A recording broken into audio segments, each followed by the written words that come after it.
These are great steaks for holding down bounce rides, inflatables, sidewall, things like that. But if you're using these steaks right here to hold down your tent, you're asking for disaster, okay? They're worthless as far as the holding power necessary to hold up any of the tents that we're using in our industry today. So if you have these, talk to the sales folks here and buy a bunch of steaks because these are useless, all right? And I'll show you why.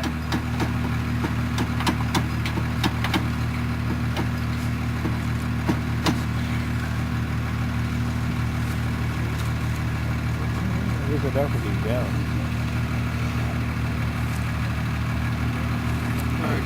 You're fine. What we're going to consider failed here is the minute that this steak starts to move forward in this plane right here. So as you see this pull forward and it starts moving, that's what we're going to consider failed, because at that point in time, what's happened? You've reduced the tension in your tent, and then your tent's going to act like a giant steak puller. It's going to start bouncing and banging on that steak. It's just going to pull it right out of the ground. So once it starts to move forward, we're going to consider it failed. Go ahead, Josh. We're at stop there. That's about 500 pounds, and that tent that is totally failed. Even your smallest 10 by 10, 20 by 20 pole tents require a 1,000-pound steak on the corners in order to meet building codes, in order to meet 40-mile-an-hour winds. Without that happening. Now, will this steak cause the tent to fall down? Obviously, anybody using it? No, it won't. It could. Most of the time it will, but we need to plan for the worst. If any of you were here when the hurricane came through in the central part of this country, you know what the winds were. Consistent 30, 40, 50 mile an hour winds. If you had tents up and they weren't staked correctly, I'm sure you had problems with it. The question I usually get here is, well, what if we rent just over the counter? Are you telling me that I need to send this steak out with an over-the-counter tent? My answer is twofold, yes and no. I agree 100% with what you're saying. If you send this steak out, you might as well send this steak out, because they're not going to drive it all the way into the ground. They're not going to capitalize on the full holding power of this steak to begin with. Nor are most people able to swing a sledgehammer well enough to drive a steak in the ground like this. My thinking is, if you're doing over the counter, you might as well stick with something like that. It's user-friendly for the end user, for the homeowner.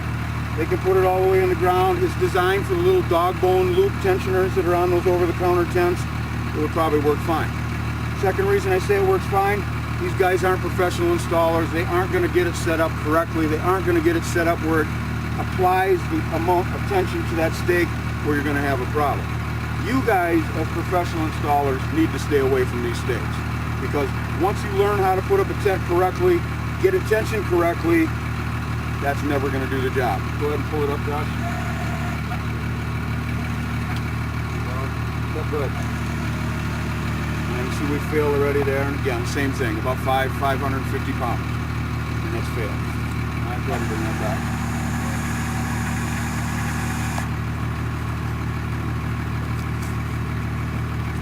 Now, the absolute minimum steak that we should be using, 1 inch in diameter. 30 inches long would be an absolute minimum depending on the size and scope of your business. If you're all small tents, 30-inch steak is going to be just fine. We chose to use the same steak from 10 foot wide all the way through 80 foot wide because it didn't make sense to me in my operation to have these steaks for this tent, these steaks for that tent, these steaks for that tent. So we use the same steak all the way across the board. If I had to do it all over again, I'd be 1 1/4 inch steak by 42 inches, and every one of them would be double-headed. And that would be the only steak I would ever buy, because you can do anything with any tent safely with that steak. Any other steak, you have to make compromises. What we're going to do here is a series of steaks. The first two here are the 1 inch by 30s. Then we're going to go to the 42s, and then we're going to go to some gang staking. First one's at 1 inch by 30, and what I want to show you here is correct and incorrect steak driving. I see this an awful lot. Steak driven in halfway. Why did you spend the money to buy this steak if you're only going to use half of it? Okay? And I understand it. I've been in the field for 25 years. It's hot, it's humid. This is the 150th stake you've driven into the ground. The asphalt's hard as hard, okay? You're tired. I understand it.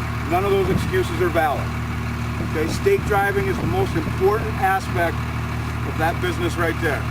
If you fail at stake driving, that's going to fail. My answer is machinery, get rid of the sledgehammers. Again, that's scope of your business. As you get bigger, you're going to go that route.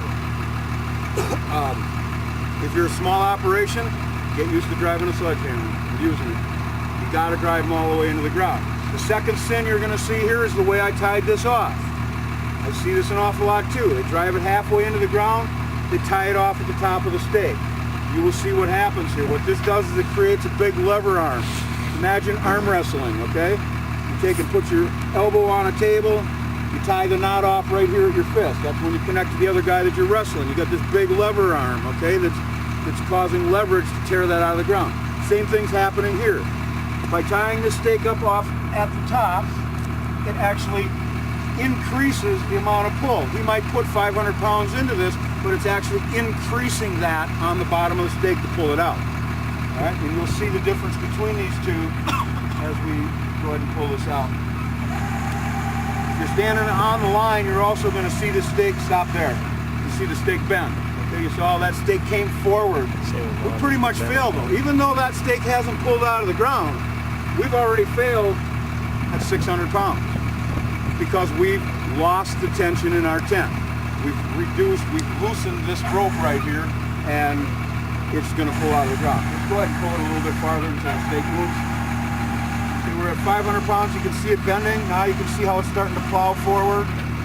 Okay, we made it to 1,000 pounds, but really we failed at 550 to 600 pounds, even though it's not coming out of the ground until 1,000 pounds. Okay. To me, all the way driven into the ground, like I said, if I had it to do over again, this is the stake I would buy double head. To me, all the way driven in is right down to this flange, all the way in. And you tie your knot right into this area here, okay? I drove it in like that because that's what most people do. Because you got to have something for your stake pullers and so on to grab onto to pull it out.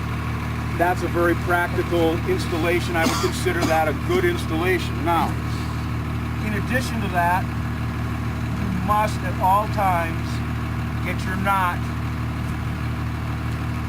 touching the ground. That completes the installation. That would be a proper installation. Stake driven all the way in, rope or attachment point touching the ground so that you can utilize the full withholding power of this system here. Go ahead.